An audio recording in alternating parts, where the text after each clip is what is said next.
तो लिखा है कि जैसे मां बच्चे से निस्वार्थ भाव से प्रेम करती है, इसी प्रकार से भगवान उस मां से सैकड़ों गुना अधिक अपने भक्त से प्रेम करते हैं। सैकड़ों गुना अधिक भगवान अपने भक्त से प्रेम करते। मेरा भक्त कैसा होगा, मेरा भक्त किस प्रकार से। सुशीला से बर्दाश्त नहीं होता। सुदामा जी गए, दिन भर घूम करके शाम को आए। सुशीला ने पूछा, कुछ बच्चों के खाने के लिए लेके आए हो? आज कुछ मिला यजमानों के यहां से? सुदामा जी ने कहा, हां मिला तो था, पर दिख तो नहीं रहा। बोले, रास्ते में एक पंडित मिल गया, उसने मुझसे मांगा, मैंने उसको दे दिया। सुशीला रोने लग गई। अरे मेरे बच्चे भूख से मर जाएंगे, आप कहीं और देखे आ गए। क्या करती सुशीला? अंदर चली गई, आंखों में आंसू है, रो रही। श्री नरोत्तम दास जी ने तो बड़े सुंदर भावों को सजाया। नरोत्तम दास जी कहते हैं, सुदामा के जीवन में ऐसी गरीबी थी कि सुशीला के पास मात्र एक ही साड़ी थी। उस साड़ी के भी 2 भाग करके रखती थी महाराज, ताकि एक भाग पहले वह स्नान ध्यान करके एक दिन पहनती, दूसरा भाग दूसरे दिन पहनती। इतनी गरीबी थी।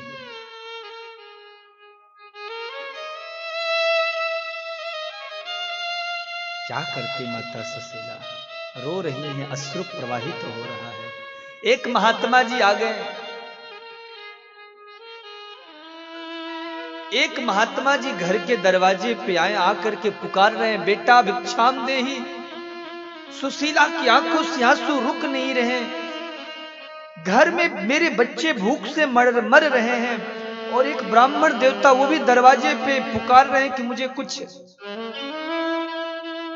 महाराज, सुशीला का सुदामा की भाव था, खुद भूखे रह लेते थे, पर अपने दरवाजे से किसी को खाली हाथ नहीं भेजते थे। सुशीला ने कहा, आज मैं क्या खिलाऊं ब्राह्मण देवता को? घर पे तो कुछ भी नहीं है। अब तो मन कर रहा है इस देह को ही समाप्त कर दूं, मर ही जाऊं।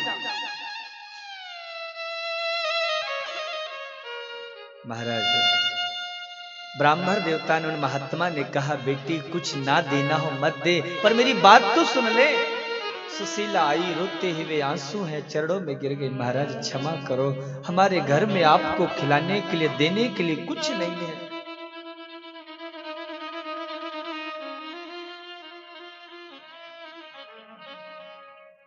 महात्मा जी ने कहा, बेटी तू मुझे कुछ मत दे, पर एक रास्ता बताऊं।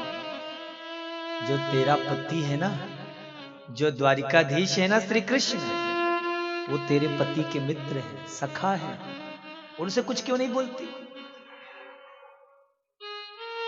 ऐसा लगा मानो भगवान ही उस महात्मा के वेश में आकर के सुशीला के जीवन में सुख की कोई किरण जगा करके गए हैं। सुशीला सुदामा जी के पास आई, आंसू पोंछ करके चरण दबाने लगी। स्वामी, क्या ये सच है कि द्वारिकाधीश आपके सखा हैं? सुदामा जी जो सुने मुस्कुरा पड़े। सुदामा जी को कोई फर्क नहीं पड़ता था। सुदामा जी तो कहते, 4 दिन से बच्चे भूखे, एक दिन और बेटा भूखे रह लेंगे, क्या हो जाएगा। परम जितेंद्रिय। पर जो कृष्ण का द्वारिकाधीश का नाम लिया, सुदामा जी मुस्कुरा पड़े। अरे देवी, वो मेरा मित्र नहीं, लंगोटिया यार है, साथ ही साथ रहते थे, पक्के सखा हैं हम दोनों। बोले, एक बार आप जाइए ना, उनसे मिल करके आ जाइए। बोले, तू पागल हो गई है? मैं अपने मित्र के पास जाऊं तो क्या अपनी दरिद्रता रोने के लिए जाऊं, गरीबी रोने के लिए जाऊं? कभी नहीं जाने वाला। और वैसे भी तुम जानती हो घर की हालात कैसे हैं। और कहते हैं मित्र और गुरु के घर कभी खाली हाथ नहीं जाना चाहिए। वहां छोटे छोटे बच्चे होंगे, सब क्या सोचेंगे, हमारे पिताजी के मित्र आए हैं, कुछ तो लेकर के आए होंगे हमारे लिए, मैं खाली हाथ चला जाऊं? मैं नहीं जाने वाला। सुशीला बोली, महाराज मैं व्यवस्था कर दूंगी। रोज सुदामा जी मांगने जाते थे, आज सुशीला मांगने गई। आज वो माता सुशीला सोचते, मैं मांगाऊंगी क्या हो जाएगा। और एक घर नहीं गई मांगने,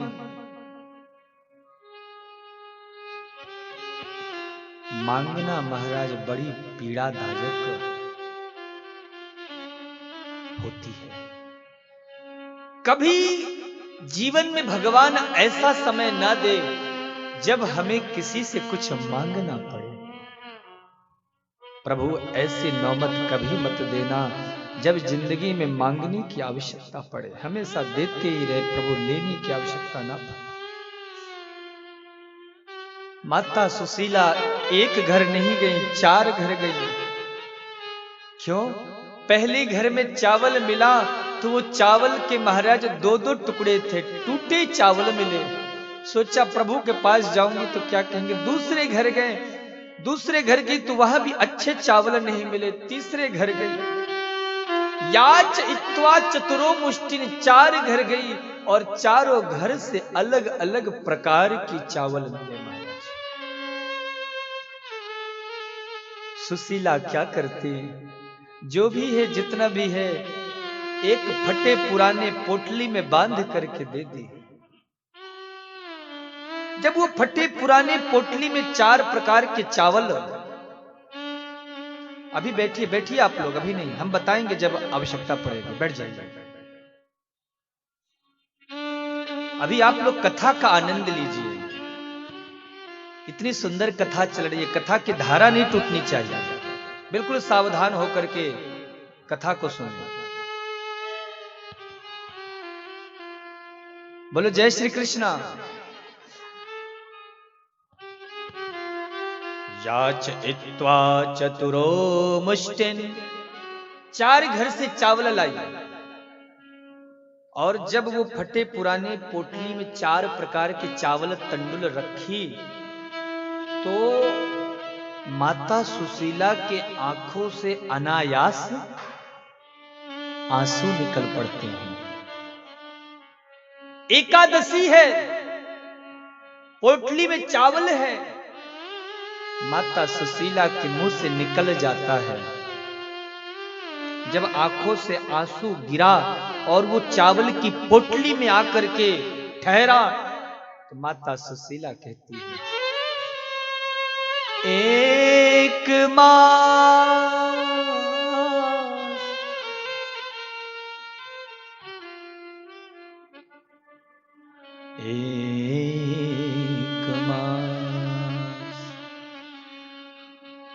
एक मास 2 पाख में द्वै एकादशी होए। अब मेरे घर गोपाल जो नित्य एकादशी हो। गोपाल नित्य एकादशी, एकादशी नित्य एकादशी हो। प्रभु आपके वैष्णव जन भक्तगण महीने में 2 और 15 दिन में 1 एकादशी का व्रत करते हैं। पर मेरे घर में जब मेरे बच्चे भूख से तड़पते, कहते माँ कुछ खाने को दे दो, और मैं देखती हूँ कुछ नहीं है तो कह देती हूँ बेटा आज एकादशी है। इस दास के घर में कब तक एकादशी रहेगी सरकार। सुंदर भावों को सजा दिया, सुदामा जी को पोटली दे दी, सुदामा जी चल दिए। रास्ता नहीं मालूम फिर भी चलते जा रहे हैं।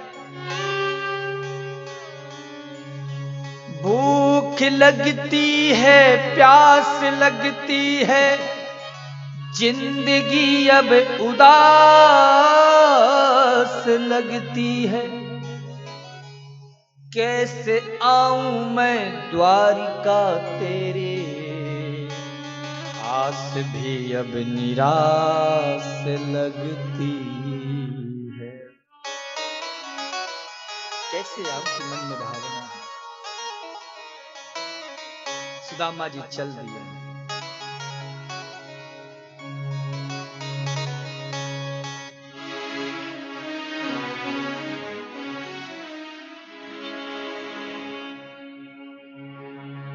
घनश्याम तुम्हें ढूंढने हम जाए कहां कहां, अपने विरह की याद हम दिलाएं कहां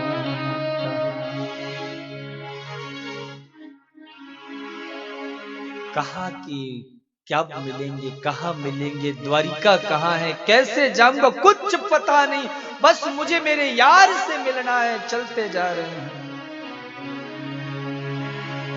पत्नी ने जब ये ताने, पत्नी ने जब ये ताने कई बार मारे, पत्नी ने जब ये ताने कई बार मारे, फिर चल दिए सुदामा, फिर चल दिए सुदामा श्री कृष्ण के दुआरे, श्री कृष्ण के दुआरे।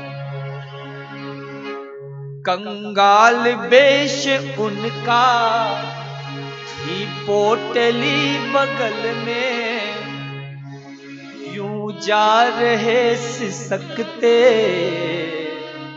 यूं जा रहे सिसकते श्री कृष्ण के द्वार। चलते जा। अब महाराज सुदामा जी एक वृक्ष के नीचे सो गए। ठाकुर जी ने देखा मेरा मित्र थक गया है, प्रभु ने लीला की, बस द्वारिकापुरी के पास पहुंच गए।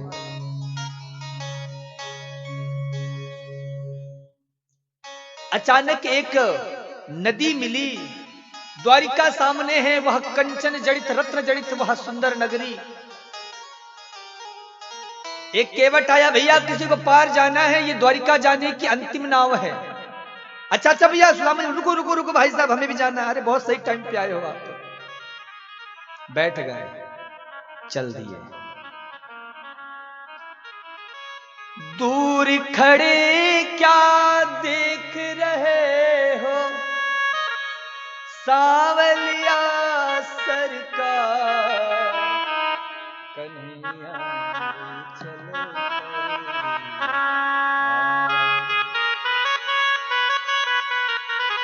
जहां विराजे राधा रानी, अलबेली सरकार, कन्हैया चल परली पार, कन्हैया चल परली पार, ओ नैया चल परली पार, ओ नैया चल परली पार।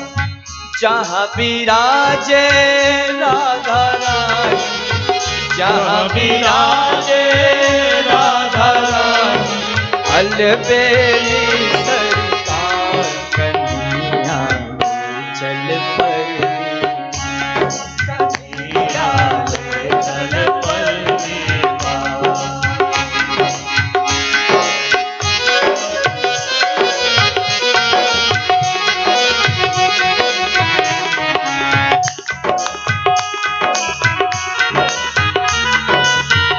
कृष्ण सुदामा की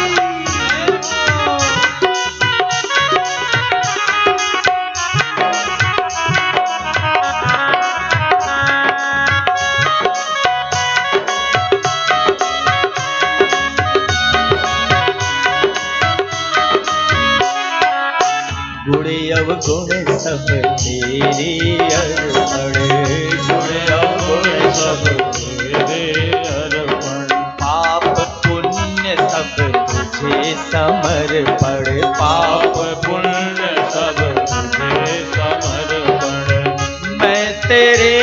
चरणों का सेवक, मैं तेरे चरणों का सेवक, मैं तेरे चरणों का सेवक, मैं तेरे चरणों का सेवक, तू मेरा मझधार कन्हैया चल पर समरिया चल पर पार, जहाँ विराजे राधा रानी, जहाँ विराजे राधा रानी, अलबेली सरता कन्हैया ले चल पर पार, कन्हैया ले चल पर ओ नैया ले चल पर पार।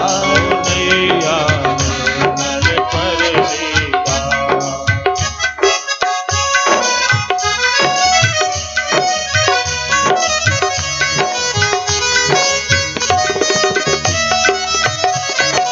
मेरे घनश्याम की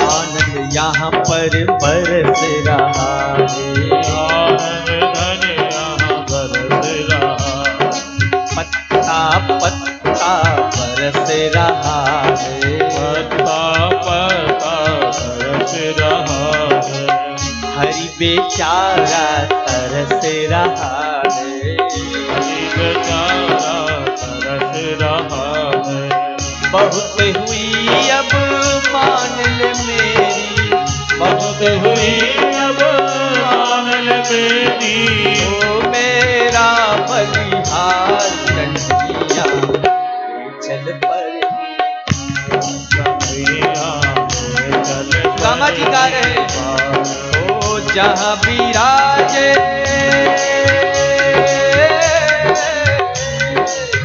जहाँ विराजे राधा रानी, जहाँ विराजे राधा रानी, अलबेली सरकार, कन्हैया ले चल पर पार, कन्हैया चल पर पार, ओ नैया ले चल पर पार, नैया ले चल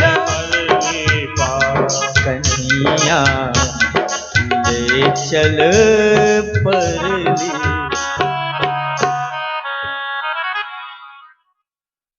कृपा की न होती जो आदत तुम्हारी।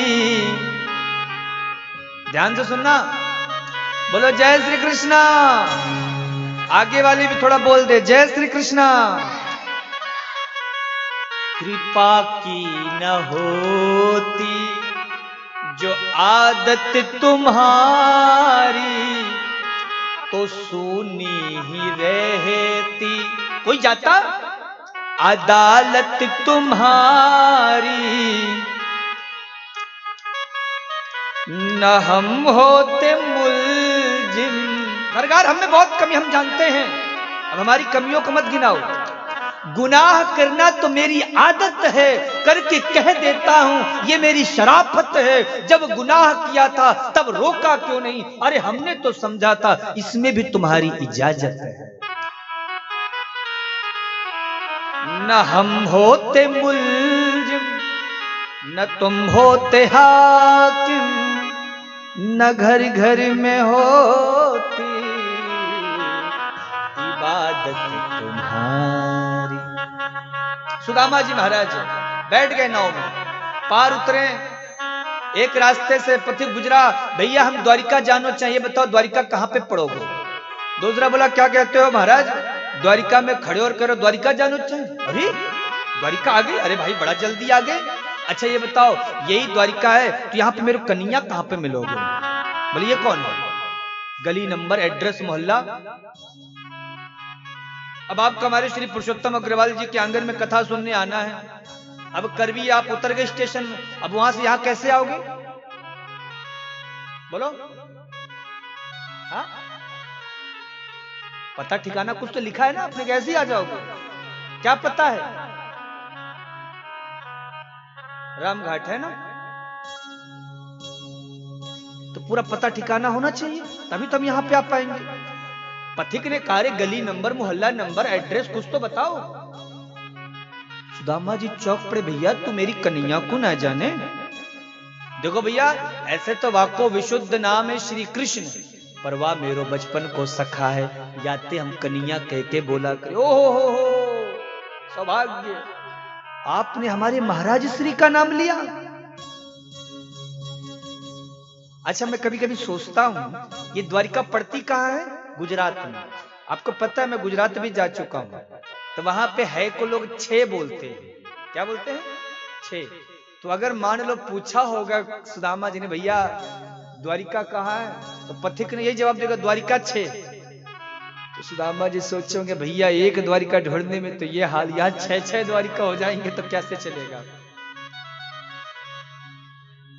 तो महाराज पथिक ने कहा, ये तो महाराज यहाँ के सर्वेश्वर हैं, जितने बड़े बड़े महल सब इन्हीं के हैं, किसी में भी चले जाओ मिल जाएंगे।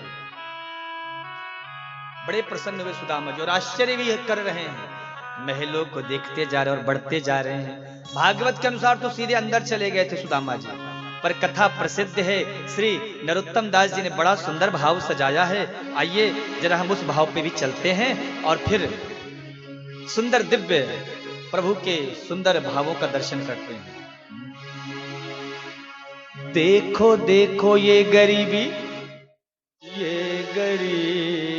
का हाल, देखो देखो ये गरीबी का हाल, कृष्ण के दर पे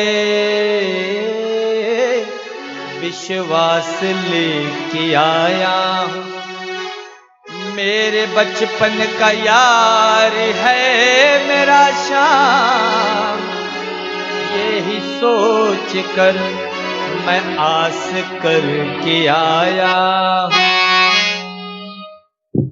अरे द्वारपालों कन्हैया से कह दो, अरे द्वारपालों कन्हैया से कह दो, कि दर पे सुदामा गरीब आ गया है, कि दर पे सुदामा गरीब आ गया है। भटकते भटकते न जाने कहां से, भटकते भटकते न जाने कहां से, तुम्हारे महल के करीब आ गया है, तुम्हारे महल के करीब आ गया है।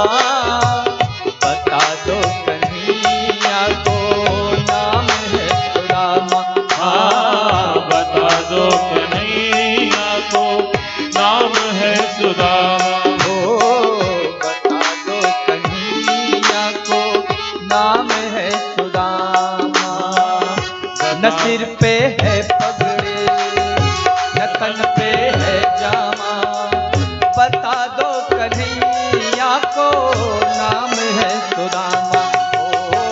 न सिर पे है पगड़ी न तन पे है जामा, बता दो कन्हैया को नाम है सुदामा। बता दो कन्हैया को नाम है सुदामा। एक बार मोहन से जाकर के कह दो, तुम एक बार मोहन से जाकर के कह दो कि मिल मिलने सखा पद मिलने सखा आ गया है। अरे द्वार पालो कन्हैया से कह दो, अरे द्वार पालो कन्हैया से कह दो, इधर पे सुदामा गरीब आ गया है। इधर पे सुदामा गरीब आ गया है।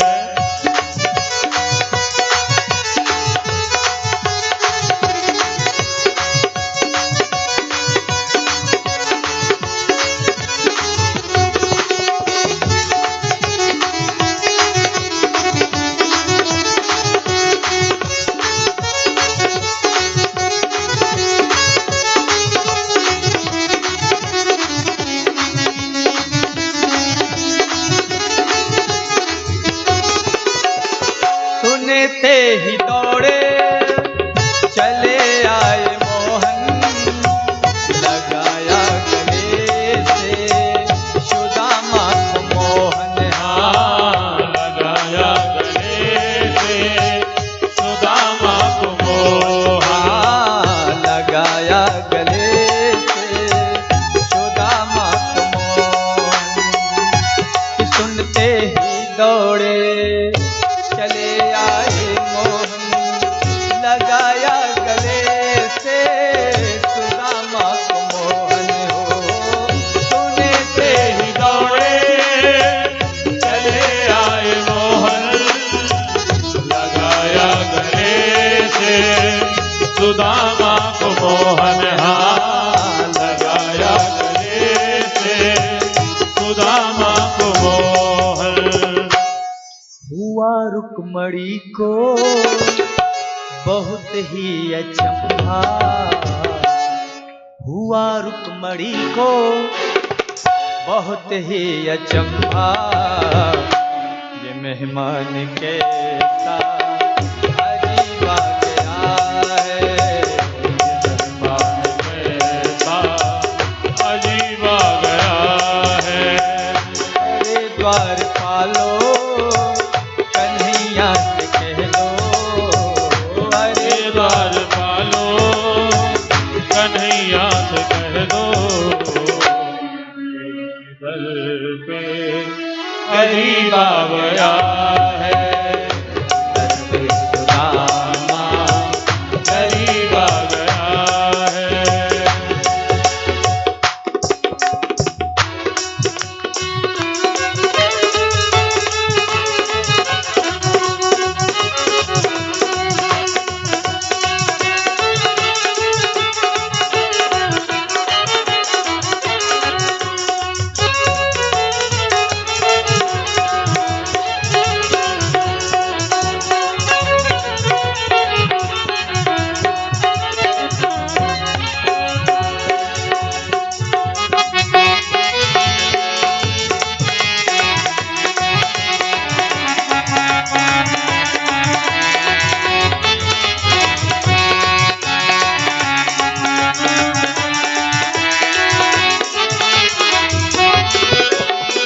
बराबर से अपने सुदामा बिठाए, बराबर में अपने सुदामा बिठाए, चरण आंसुओं से श्याम ने धुलाए। हाँ, चरण आंसुओं से श्याम ने धुलाए। हाँ, चरण आंसुओं से श्याम ने धुलाए। हाँ, चरण आंसुओं से श्याम ने धुलाए। बराबर से अपने सुदामा को बैठाए, चरण आंसुओं से प्रभु ने धुलाए। हो बराबर से अपने सुदामा बिठाए,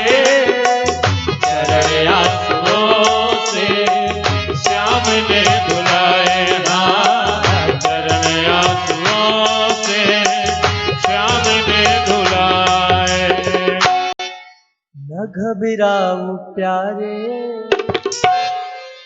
जरा तुम सुदामा, न घबराओ प्यारे जरा तुम सुदामा, खुशी का समा तेरे करीब आ गया है, खुशी का समा तेरे करीब आ गया है, खुशी का समा तेरे करीब आ गया। बोलिए कृष्ण सुदामा की। इधर पूजन अर्चन बंधन चलता रहेगा। आप लोग को जैसे ज्ञात है कथा बहुत लंबी है, समय अपने पास कम है, इसलिए कथाओं का भी आप सभी श्रवण करते जाएंगे, कथा का आनंद लेते जाएंगे, और जिन्हें पूजन इत्यादि जो करना हो वो शीघ्र शांति पूर्वक। चित्रकूट की श्रोता तो बहुत अच्छी, बहुत शांति से कथा सुनती हैं। आप सभी लोग शांति पूर्वक पूजन अर्चन बंधन करते रहेंगे और अपने स्थान पे बैठ जाएंगे। नहीं तो आप सभी अपने स्थान पे बैठे रहे। जो सुदामा जी के लिए भेंट पात्र लाए हैं वो एक ब्राह्मण देवता आप लोग पास आ जाएंगे, ताकि हमारी कथा की जो तार है वो बनी रहे और आप लोग शांति पूर्वक अपने स्थान में बैठ करके कृष्ण सुदामा का दर्शन करें और कथा का श्रवण लाभ प्राप्त करें। बोलिए कृष्ण सुदामा की। एक बार प्रेम से बोलो जय श्री कृष्ण। और जोर से बोलो, और जोर से। श्री व्यास जी महाराज कहते हैं, एक द्वारपाल बैठा था, उससे जाकर कहा महाराज जाकर कह दो मिलने के लिए सुदामा गरीब आया है।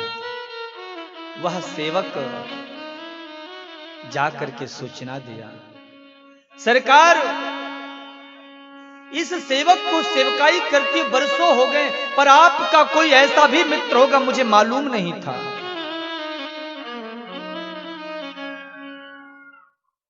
क्या कहना चाहते हो? प्रभु एक निवेदन था।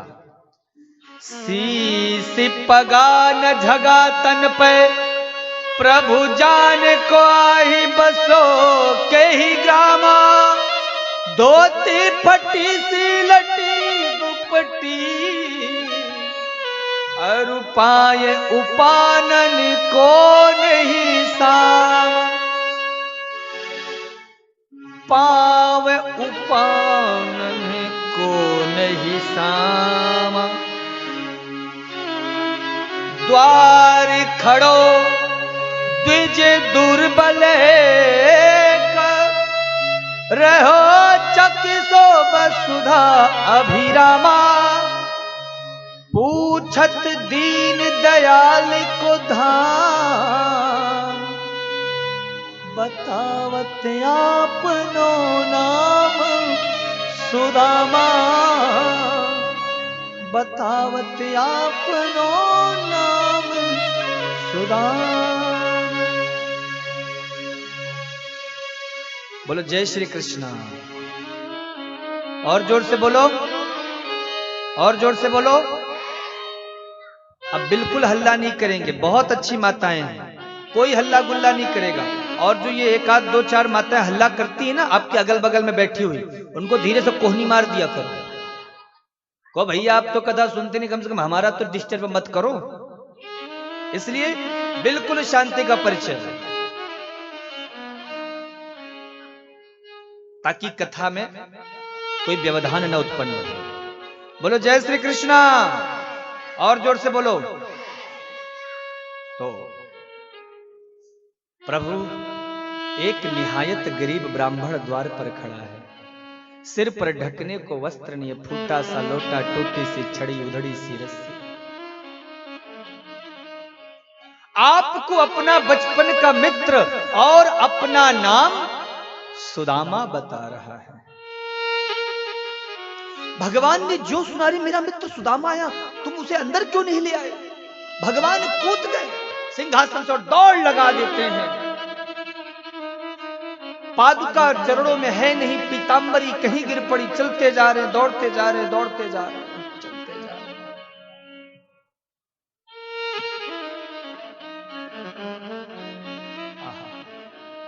सुदामा जी सोच रहे हैं, पता नहीं मुझे पहचानेगा कि नहीं पहचानेगा, मुझसे बात करेगा कि नहीं करेगा। लेकिन कन्हैया दौड़ते हुए गया और जो सुदामा को देखा दौड़कर हृदय से लगा लिया। मित्र, आंखें तरस गई थी तुम्हें देखने के लिए।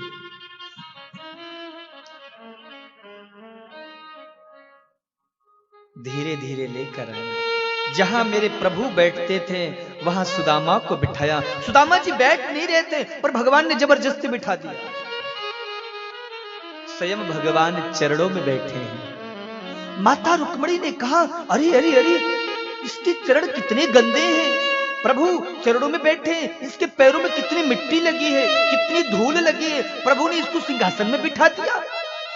तुरंत भगवान समझ गए। माता रुक्मिणी को आदेश दिया, देवी एक कलश में जल लेकर आओ, मुझे इन महापुरुष के पाद प्रक्षालन करने, चरण धोने हैं।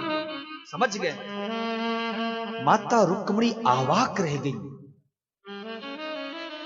यहां महल में हजारों दास दासियां हैं, इंतजार करते हैं, प्रभु के आदेश का पालन करने के लिए आतुर रहते हैं। लेकिन भगवान ने किसी दास दासी को नहीं कहा, किसी सेवक को नहीं कहा, माता रुक्मिणी को आदेश देते हैं। माता रुक्मिणी जी समझ गई ये कोई साधारण मूर्ति नहीं है, कोई विशेष मूर्ति है। दौड़ लगा दी माता रुक्मिणी और इधर कलश में जल लेने को गई। मेरे प्रभु सुदामा के चरणों में बैठे हैं।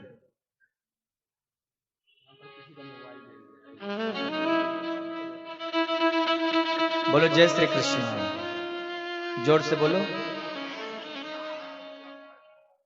श्री व्यास जी महाराज कहते हैं,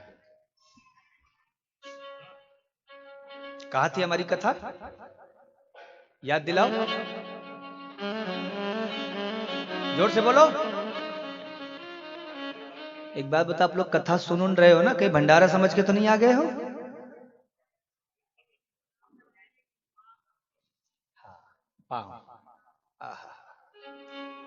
महाराज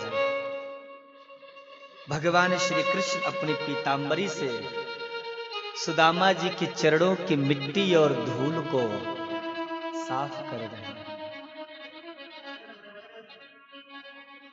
नंगे पांव इतनी दूर से चलते हुए आए तो पैरों में छाले पड़ गए थे, फफोले पड़ गए थे।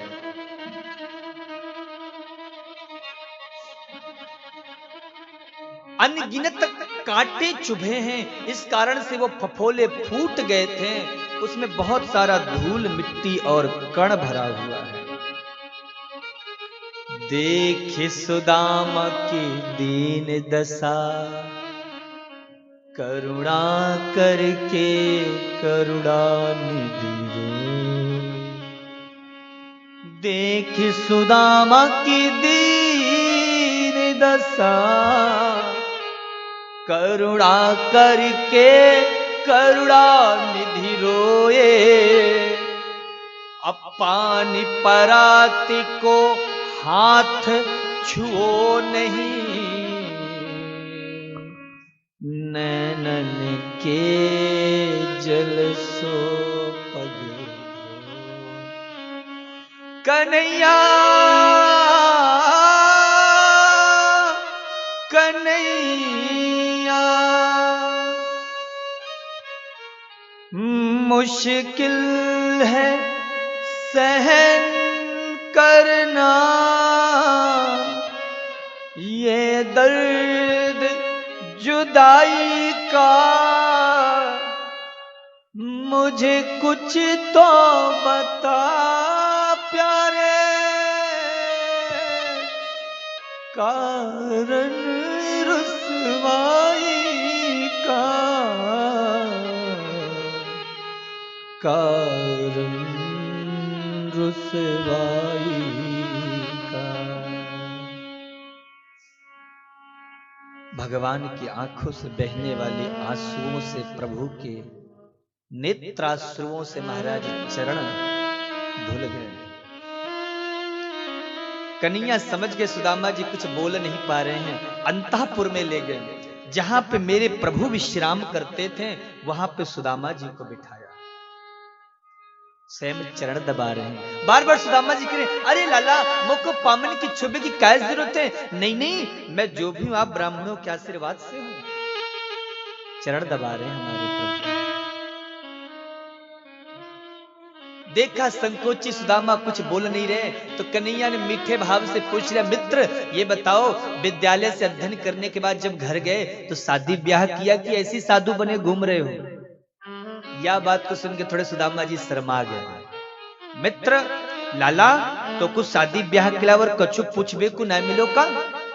बोले नहीं नहीं, मैंने याते या बात पूछी है कि आप बड़े बैरागियों वाली बात करते थे, तो सच में कहीं महात्मा तो नहीं बन गए? सुदामा जी ने कही, नाय लाला ब्याह तो है गयो है, और तेरो भाभी को नाम है सुशीला। जैसो नाम है वैसे गुण है, इसलिए जिंदगी की गाड़ी बड़े आराम से चल रही है। बोले बा मित्र, ब्याह भी कर लिया और हमको बुलाया तक नहीं, बड़ी अच्छी मित्रता निभाई आपने। पर अच्छा ये बताओ, कोई बात नहीं, ब्याह किया, भाभी जी से कभी हमारे बारे में चर्चा की? कभी हमारी मित्रता के बारे में बताया? सुदामा जी बोले, लाला सच्ची सच्ची बताऊं? हाँ हाँ बता। बोले सच्ची बात तो ये कि तेरी भाभी ने हमें यहाँ भेजा है। ओहो परम सौभाग्य, मतलब आपने भाभी जी से हमारे बारे में बताया होगा। अच्छा ये बताओ, भाभी जी ने जब आपको हमारे पास भेजा है तो कुछ भेंट भी तो दिया होगा, कुछ खाए पीने की चीज भी तो दी होगी।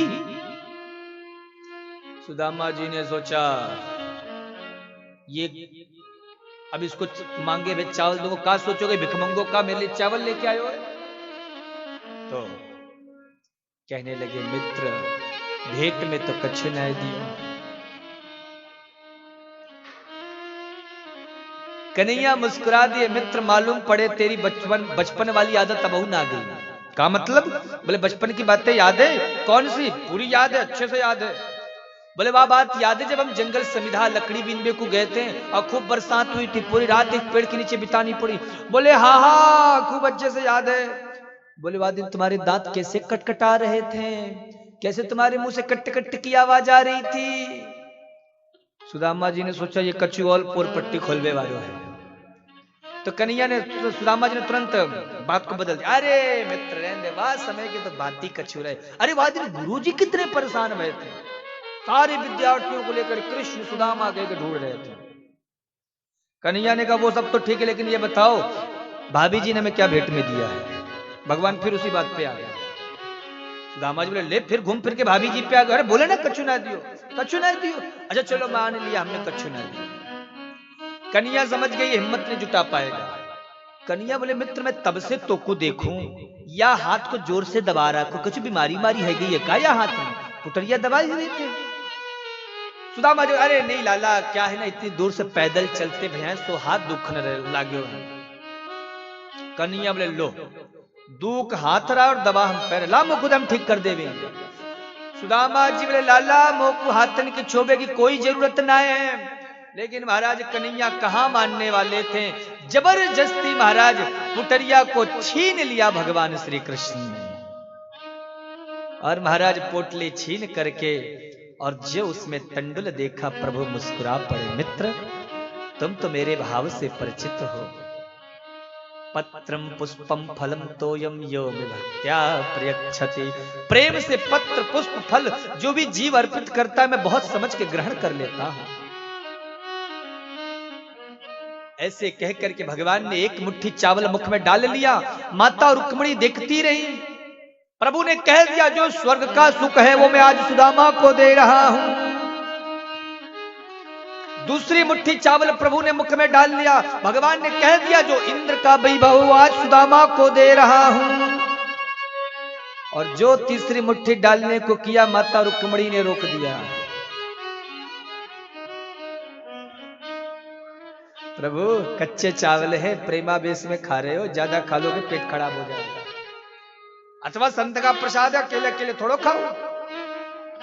प्रभु ने माता रुक्मिणी को वह पोटली दे दी। माता रुक्मिणी अंदर भवन में चली गई। उसी समय प्रभु ने पूछ लिया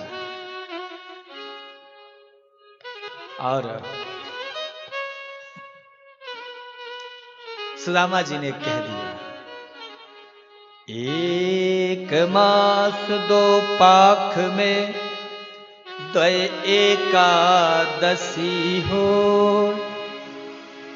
मेरे घर गोपाल जो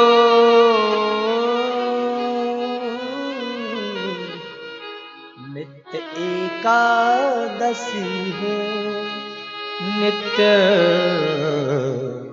एकादशी। माता सुशीला के उन भावों को ज्यों सुना प्रभु ने, संदेशा प्रभु ने भी भिजवा दिया। होनी थी सो हो गई, अब आगे ना हो। अभाभी तेरे भुवन में नित्य द्वादशी हो, नित्य द्वादशी हो। प्रभु ने आंख बंद कर संदेशा पहुंच गया। सुदामा जी ने सोचा लगता है मैंने प्रभु को दुखी कर दिया। तो सुदामा जी ने कहा मित्र, मेरे बारे में तो तूने सब जान लिया, अपने बारे में कछु ना बतायो। या बता तैने ब्याह वाह कियो कि ना कियो। कन्हैया बोले आप आए हो तो पूछ क्या रहे हो, हम आपको सीधे मिलवा ही देते हैं। प्रभु ने आदेश दिया, सिद्ध संत है सब लोग आशीर्वाद ले लो। रुक्मिणी जी आई, महाराज जी प्रणाम। कन्हैया बोले लाला ये कौन है। बोले ये हमारी धर्म पत्नी। ओ सौभाग्यवती भवा, पतिप्रिया भवा, पुत्रवती भवा। इतने में दूसरी जामवती जय, महाराज जी प्रणाम। लाला अब ये कौन है। कन्हैया ने मुस्कुराते हुए कहा मित्र ये भी वही है। ओहो दो दो ब्याह कर रखो लाला तैने, तेरे तो भाई बड़े ठाट हैं। सौभाग्यवती भवा, पतिप्रिया भवा, पुत्रवती भवा। पेजे से महाराज सत्यभामा जाएगी, महाराज जी प्रणाम। लाला अब ये कौन। कन्हैया बोले मित्र अब यह बार बार ना पूछो, या समय जितनी आ रही सब वो ही है। तो बोले का 10 20 50 ब्याह कर रखो है का। बोले मित्र अब ये तो बतावे में बड़ो शर्म लगे, कितने हैं। जितने सब आपके सामने खुदे गिन लो। हाँ हम गिन लेंगे। अब सुदामा जी लंबो चौड़ो आशीर्वाद दे रहे, सौभाग्यवती भवा, पतिप्रिया भवा, पुत्रवती भवा, सौभाग्यवती भवा, पतिप्रिया भवा। संख्या 1000 के ऊपर गई महाराज, लाइन तो खत्म ही नहीं हो रही। अब तो आशीर्वाद भी शॉर्टकट कर दिया, भव भव भव भव भव भव, जल्दी जल्दी निपटाते जा रहे। संख्या 5000 के ऊपर गई, अब तो महाराज मंडी हिलाते जा रहे। संख्या महाराज 6000 के ऊपर गई, अब तो हाथ से आशीर्वाद देना मुश्किल, मुंह से आवाज निकालना मुश्किल, मुंडी ऊपर नीचे करना मुश्किल। सुदामा जी बोले लाला लाला अब तो बता दे कितनी है। कन्हैया बोले अभी तो आधो ना भाई। बोले लाला इतने को आशीर्वाद देवी में तो यह हाल है, गलो बैठ गए हो, सिर दुखने लगो। सबन को आशीर्वाद दोगे तो मेरो पतो ना चलोगो लाला, मुझको माफ करियो लाला, सबन को आशीर्वाद ना दे सको। कन्हैया बोले मित्र अब तो तुमने करा दिया हमारे घर में झगड़ा, अब बाकी को आशीर्वाद ना मिलोगे तो बुरो ना मान जाएंगी कि ब्राह्मण देवता से आशीर्वाद हमको ना दिलवायो। हाँ लाला यह बात तो तेरी बिल्कुल ठीक है, पर देख तू है इन सबको अर्धंग, ये है तेरी अर्धांगिनी, इन सब के बदले तू मेरे पामन को छूले, मैं तो को आशीर्वाद दे दूंगा, सबको मिल जाएगा। कन्हैया बोले हाँ लाला यह बात तेरी बिल्कुल सही है। ठाकुर जी ने ऐसे ही किया महाराज। भागवत के अनुसार एक दिन से ज्यादा नहीं रुकते हैं और सुदामा जी चल दिए महाराज माल को। और सुदामा जी चले अपने नगर के पास पहुंचे और क्या देखा, बड़ा विशाल महल। सुदामा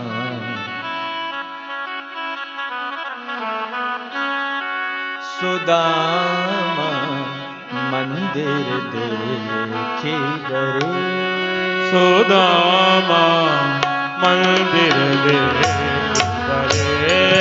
सुदामा मंदिर देखी डरे, सुदामा मंदिर देखी देखे डरे, मंदिर देखी डरे, देखी डरे, देखी डरे, सुदामा मंदिर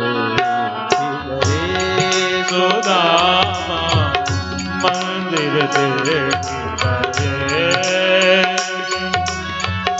यहाँ तो थी मोरी छोटी झुपड़िया, यहाँ तो थी मेरी छोटी झोपड़िया, यहाँ तो थी मोरी छोटी झुपड़िया, यहाँ तो थी मेरी छोटी झोपड़िया, कंचन महल खड़े, कंचन महल खड़े, सुदामा मंदिर देखी डरे, सुदामा मंदिर देखी डरे, सुदामा मंदिर देखी डरे, देखी डरे, देखी डरे, सुदामा मंदिर देखी, सुदामा मंदिर देखी डरे, मंदिर देखी डरे,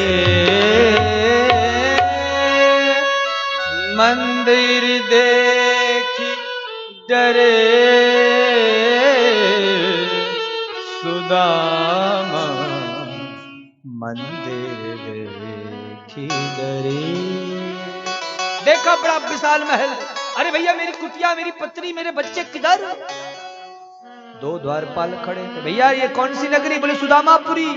अरे बुलाओ सुदामा सेठ को, पंडित जी हैं, बुलाओ पंडित जी को, द्वारिका गए हैं। द्वारिका तो मैं ही गया था, ये हो क्या रहा है? कहीं ये कोई कृष्ण की लीला तो नहीं, कोई उस टेढ़ी टांग वाले की कोई टेढ़ी चाल तो नहीं? उनकी पत्नी है? हाँ पत्नी है, पत्नी को देख के पहचान जाओगे, बुलाओ। सुदामा जी ने सोचा वही दुबली सी पतली सी मेरी पत्नी होगी सुशीला, लेकिन यहां महाराज सुशीला भी मालपुआ खा खा कर खूब मोटी तगड़ी हो गई थी। सुदामा जी नहीं पहचानते, आगे पीछे दास दासियां चल रही थी, नहीं नहीं ये मेरी पत्नी नहीं है, कोई गलत फहमी हो गई। सुदामा जी जाने लगे, सुशीला पहचान गई, स्वामी जी। अरे सुशीला तुम, ये सब क्या है? बोले ये सब ठाकुर जी की कृपा है, आपको चाहिए था दर्शन, मुझे चाहिए था वैभव, आपको दर्शन मिला और मुझे वैभव मिला। बोले तुम ही आठों याम रट्ठानी थी, द्वारिका जाओ, द्वारिका जाओ, खुश हो, सोने की रोटी बनाओ, चांदी की दाल बनाओ, हीरे की चटनी बनाओ, प्रेम से भोग लगाओ, पाओ। मैं चला, मुझे नहीं रहना, मैं वही चित्रकूट में जाकर किसी झाड़ियों के नीचे बैठकर भजन करूंगा।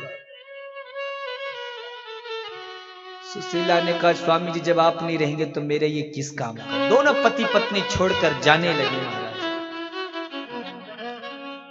आजकल लोग धन वैभव के चक्कर में अपनों को छोड़ देते हैं, लेकिन सुदामा जी ने कहा भगवान के भजन में बाधा पहुंचेगा धन, तो वो वैभव को ही छोड़ रहे हैं। जो चलने लगे पीछे से आवाज आई सुदामा, मुड़ करके देखा तो वो टेढ़ी टांग वाला खड़ा था। अरे कन्हैया ये सब क्या है? मैं तो बहुत खुश हूं। बोले इससे मेरा आशीर्वाद समझो, भगवान ने कृपा की और जन्म जन्म की दरिद्रता को सुदामा जी के दूर कर दिया। बोलिए कृष्ण सुदामा की, एक बार प्रेम से बोलो जय श्री कृष्ण। आइए हम कृष्ण सुदामा चरित्र के साथ आगे बढ़े। अब कथाओं में सार सार प्रवेश करें और उन सार सार भावों को प्रवेश करते हुए और फिर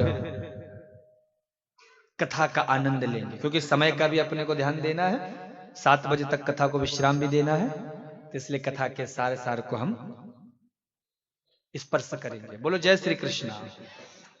भागवत कथा के अनुसार महाराज आज भगवान सुधर्मा सभा में बैठ करके संतों की सुंदर महिमा को बता रहे हैं। कृष्ण बालकों ने संतों के परीक्षण हेतु महाराज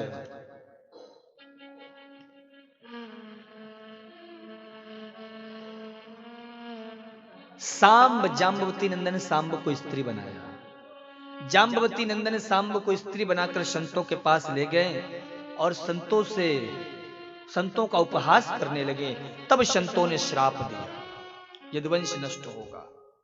भगवान अपने धाम को जाने की तैयारी कर रहे हैं, और जब प्रभु अपने धाम को जाने की तैयारी कर रहे थे, उस समय उद्धव को उपदेश दिया, 24 गुरुओं की कथा सुनाई। तत्पश्चात महाराज दत्तात्रेय जी ने ये कथा यदु जी को सुनाते हुए कहा था कि मेरे जीवन में 24 गुरु हैं, जिससे जो उपदेश मिल जाए, ज्ञान मिल जाए, वही गुरु है। और महाराज भगवान इसके पश्चात उद्धव को उपदेश देने के बाद जब प्रभास क्षेत्र में आए, तो सभी ने महाराज बारुड़ी मदिरा का पान करके यदुवंशियों की बुद्धि बिगड़ गई। कहा गया है, जाको प्रभु दारुण दुख देही, ताकि मति पहले हरि लेही। ऐसी उन यदुवंशियों की बुद्धि बिगड़ी महाराज, सब आपस में मरकट कर समाप्त हो गए। भगवान ऊपर टीले पर पर्वत पर बैठ करके मुस्कुरा रहे हैं। परिस्थितियां चाहे अनुकूल हो या प्रतिकूल हो, लेकिन हरदम मुस्कुराते रहो। अर्जुन आया, प्रभु से प्रार्थना किया, प्रभु ने उपदेश दिया। अर्जुन भगवान की पत्नियों को लेकर जब लौट रहा था, तब प्रभु ने अर्जुन को भी युद्ध में हरा दिया।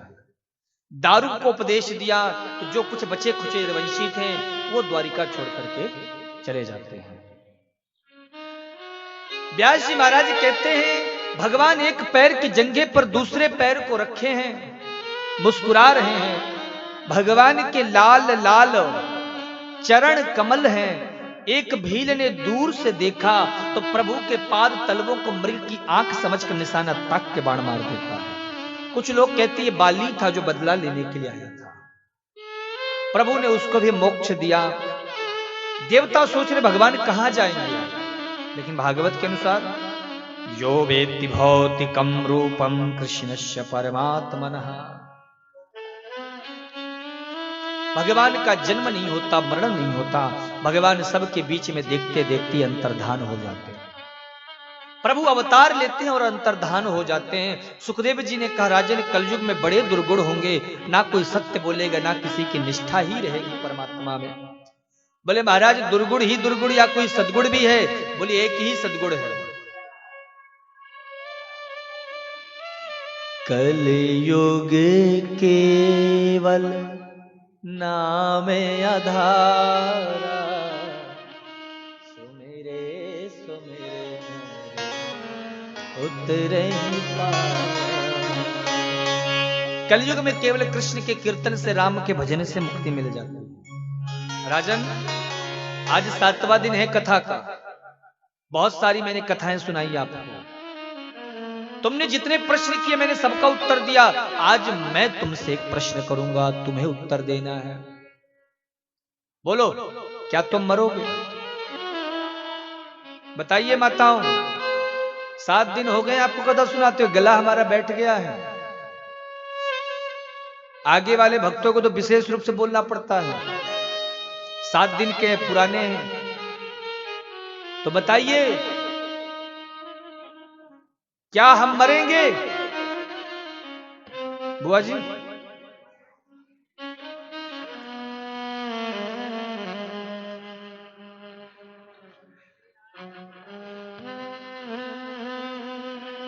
बोलो जय श्री कृष्णा, और जोर से बोलो।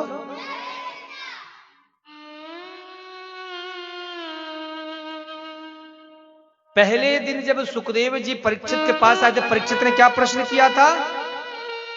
जल्दी मरने वाले को बोलो।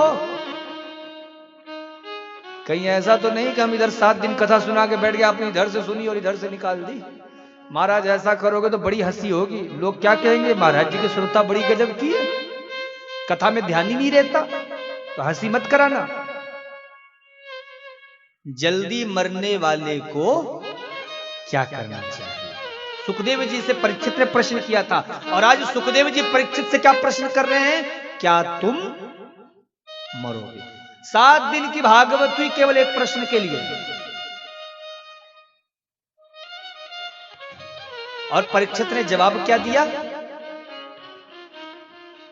गुरुदेव, जब मैंने जन्म ही नहीं लिया तो मरूंगा कहां से? जन्म शरीर का होता है, मरण शरीर का होता है। आत्मा अजन्मा है, ना जन्म लेती है और ना मरती है। एक बात याद आ गई, आपको सुनाऊं? एक जगह एक व्यास जी कथा सुना रहे थे रामायण की। कौन सी कथा? रामायण। तो राम कथा 9 दिन की होती, तो कोई गांव में ऐसी कथा हो रही थी। तो अब कथा में तो श्रोताओं का अपना हिसाब से, कोई 1 दिन जाता है कथा सुनने, कोई 2 दिन, कोई 4 दिन, कोई 5 दिन, कोई 9 दिन। एक उस कथा में बुढ़िया मैया आती थी, जो डेली कथा सुनने आती थी। ध्यान से सुनिएगा माताओं, डेली 9 दिन तक वो कथा सुनने आती थी। अब बड़े प्रेम से कथा सुनती थी। व्यास जी को भी लगता कि वो मैया बहुत ध्यान से कथा सुन रही होंगी, तो व्यास जी भी बड़े प्रेम से सुनाते थे कथा। 9वें दिन कथा समाप्त हुई, व्यास जी अपना पोथी पत्र समेटने लग गए। वो मैया आई व्यास जी के पास, कहने लगी, महाराज जी आपने बड़ी सुंदर कथा सुनाई, हमने बहुत ध्यान से कथा सुनी। व्यास जी बड़े खुश हुए, बोले अच्छा माता जी। बोले महाराज जी आपने 9 दिन कथा सुनाई, मैं पूरे 9 दिन तक लगातार कथा सुना, बहुत ध्यान से सुनी, पर एक बात मेरे समझ में नहीं आई। बोले कौन सी बात है? बोले मैं ये जानना चाहती हूं कि राम राक्षस थे कि रावण राक्षस थे। देखो वो बुढ़िया मैया ने 9 दिन तक कथा सुनी, लेकिन उन्हें यही नहीं पता था कौन राक्षस थे। व्यास जी ने माथा पकड़ लिया और हाथ जोड़कर कहने लगे, मैया न राम राक्षस थे न रावण राक्षस थे, सबसे बड़ा राक्षस मैं था जो तुम्हें 9 दिन तक कथा सुनाई। तो ऐसा गड़बड़ काम मत कर देना महाराज। 7 दिन तक हम यहाँ कथा सुनाए, बाद में पता चला कौन कृष्ण, कौन कंस, कौन राम। ऐसा नहीं। अब कथा सुन के आए हो तो घर में भी रहना तो जरा संत की तरह रहना। संत कौन? ये लाल पीले हरे बैगनी कत्थई रंग के कपड़े पहन लेने से व्यक्ति महात्मा नहीं बनता है। संत एक संस्कृति का नाम है। ऐसा व्यक्ति यदि पैंट शर्ट में भी है तो भी मेरी नजरों में संत है। संत संस्कारों का नाम है, संत संस्कृति का नाम है। इसलिए अब घर में जाना तो क्या करना?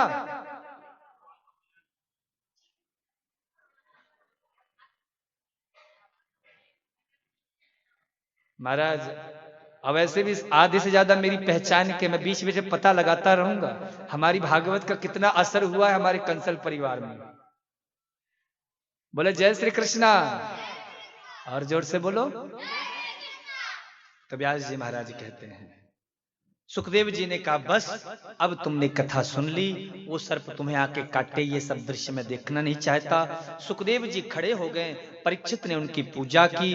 अगर परीक्षित सुखदेव जी चाहते तो परीक्षित की मृत्यु टाल सकते थे, पर मृत्यु को टालना समस्या का समाधान नहीं था। आत्मबोध करा देना ही मुक्ति के मार्ग को प्रशस्त करता है।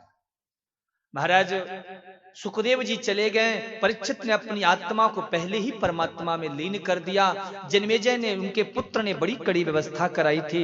वह तक्षक आया सूक्ष्म रूप धर के, परीक्षित के पास आकर विराट रूप धर के, विकट रूप धर के फुफकारता है। परीक्षित जी महाराज जलकर भस्म हो जाते हैं। पवन के वेग से सारी भस्मी गंगा जी में बह जाती है। महाराज जन्मेजय ने सर्पेष्ठी यज्ञ करवाया, आस्तिक मुनि ने आकर के रुकवाया। मार्कंडेय जी ने माया का प्रलय देखा। भागवत कथा में 335 अध्याय हैं, 18,000 श्लोक हैं। महाराज 12 स्कंद हैं। इस कथा के 10 लक्षण है, सर्ग प्रसर्ग, सर्ग विसर्ग, स्थान पोषण, उति, मनवंतर कथा, ईष्णु कथा, भक्ति निरोध और आश्रय। इन्हीं 10 भावों में पूरी की पूरी भागवत है। इन्हीं 10 भावों को पूरी भागवत में दर्शाया गया, इन्हीं 10 लक्षणों को गाया गया है। इन कथाओं में महाराज इन सभी 12 स्कंदों में अलग अलग प्रकार की कथाएं गाई गई हैं।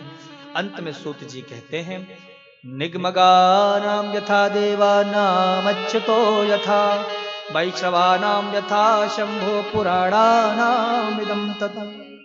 बहने वालों में जैसे गंगा श्रेष्ठ है, वैसे पुराणों में भागवत सर्वोत्तम है। वैष्णव में जैसे शंकर श्रेष्ठ हैं, वैसे पुराणों में भागवत सर्वोपरि है।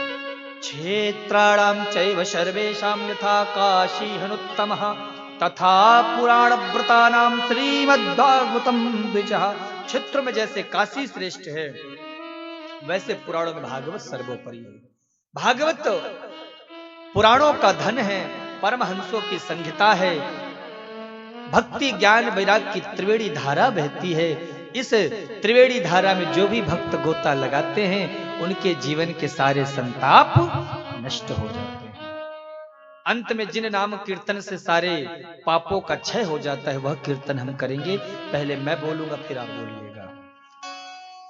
नाम संकीर्तनम यस्य, नाम संकीर्तनम यस्य, सर्व पाप प्रणाशनम, सर्व पाप प्रणाशनम, प्रणामो दुख समनः, प्रणामो दुख समनः, तम नमामि हरिं परम, तम नमामि हरिं परम, तम नमामि हरिं परम, तम नमामि हरिं परम। बोले वृंदावन बिहारी लाल की जय। हरि आजा जा। एक नाम संकीर्तन, फिर आगे की ओर बढ़ेंगे हम लोग। हरि आजा जा, आजा जरा दे आके न जा मेरी रात, न जा मेरी राधे, न जा मेरी राधे, न जा मेरी राधे, न जा मेरी राधे। हरि आजा जा। ऐसे नहीं बुलाइए किशोरी जी को। याद रखना, कृष्ण को बुलाओगे नहीं आएंगे, पर राधा रानी को बुला लिया तो सरकार आ जाएगी। दोनों हाथ ऊपर करके बोलिए, अरे आजा जा, आजा जरा दे आके ना जा मेरी राधे,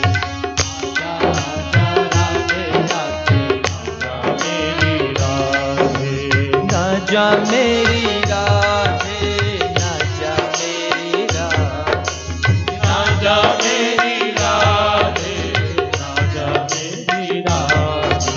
अरे आजा आजा, आजा आजा, आजा आजा राधे आके ना जा मेरी राधे, आजा आजा राधे आके ना जा मेरी राधे।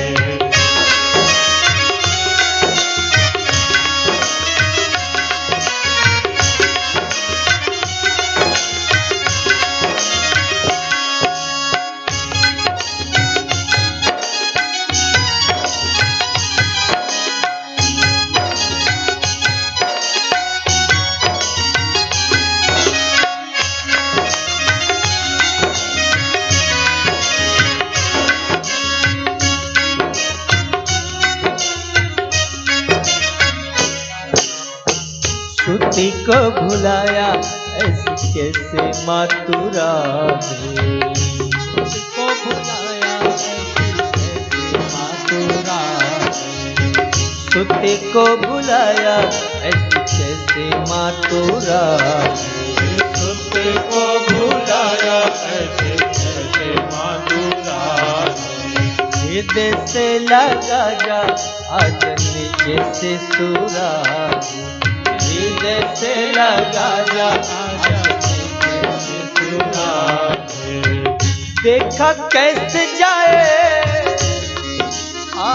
देखा कैसे जाए तो से मोरा दुख राधे, देखा कैसे जाए तो से मोरा दुख राधे।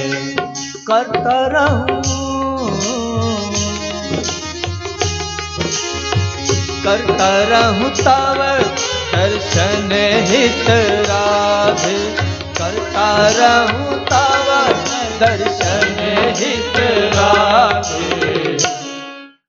ऐसे नहीं काम चलेगा। आज तो हाथ ऊपर कर दो, सरकार को बुला लो, पुकार लो, एक बालक के समान, जैसे बालक माँ की गोद में जाने के लिए मचलता है, ऐसे प्रभु से मिलने के लिए तड़पो और बोलो, अरे आजा आजा, अरे आजा आजा, अरे आजा आजा, राधे आके ना जा मेरी याद, आजा आजा, राधे आके ना जा मेरी याद, ना जा मेरी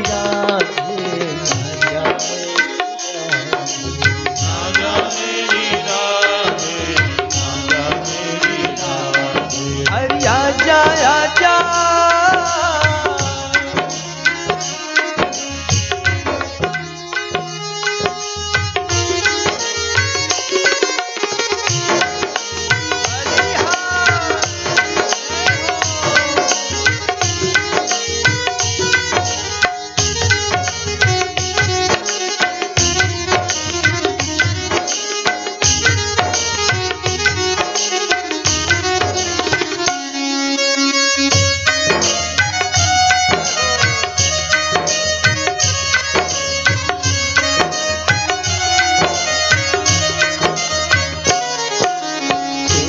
कृपा में न कमी, मुझ में कमी राखी, तेरी कृपा में न कमी, मुझ में कमी राखी, तेरी रुचि माही रुचि रखो निज राखी, तेरी रुचि माही रुचि रखो निज राखी, तेरे सुख को ही मानू निज सुख राधे, तेरे सुख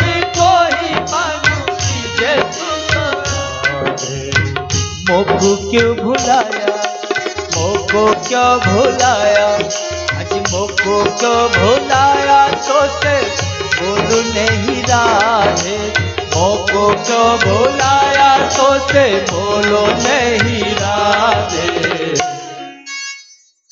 चित्रकूट वालों क्या करोगे, ऐसी अगर किशोरी जी आ जाएंगी ना महाराज, तो घर घर में मिल जाती, ऐसे नहीं मिलते महाराज।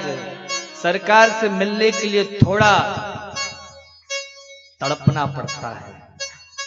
इन आंखों में जिसमें तुमने दुनिया वालों के लिए आंसू बिछाए हैं, इसमें महाराज प्रभु के लिए आंसुओं को लाना पड़ता है।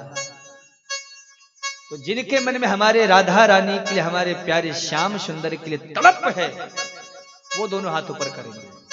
और जो दुनिया वालों के तड़पते रहते हो, बिल्कुल हाथ मत ऊपर करना। हम कोई जोर जबरदस्ती नहीं करते। दुनिया वालों के लिए यदि तड़पोगे महाराज तो कुछ नहीं मिलेगा, पर सरकार के लिए एक बार रो दिया आपने तो हमारे कन्या दौड़ के आगे, दोनों हाथ ऊपर सेठ जी। अरे आजा आजा, आजा आजा, बोलिए आजा आजा आजा। कैसे बुलाओगे? आजा आजा आजा राधे आके ना जा मेरी राधे, आजा आजा राधे आजा आजा राधे आके ना जा मेरी राधे, आजा आजा राधे आके ना जा मेरी, ना जा मेरी राधे, ना जा मेरी राधे, ना जा मेरी राधे, ना जा मेरी राधे।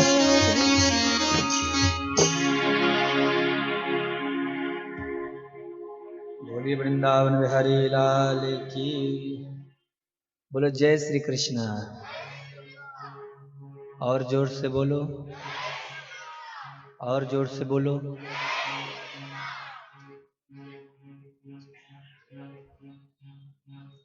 सज्जनों, मेरी माताओं, करुणामयी बहनों, प्रिय धर्मानुरागी भगवत भक्तगण श्रोताओं, आप सबको जैसे ज्ञात है आज मेरी कथा का कौन सा दिन, दूसरा दिन, तीसरा, 7वां दिन है, जो विगत 7 दिनों से हमारे श्री पुरुषोत्तम अग्रवाल जी के आंगन में अग्रसेन भवन में जो धारा बह रही थी अविरल गति से, आज इस भागवत कथा का विश्राम दिवस है, सप्तम दिवस है।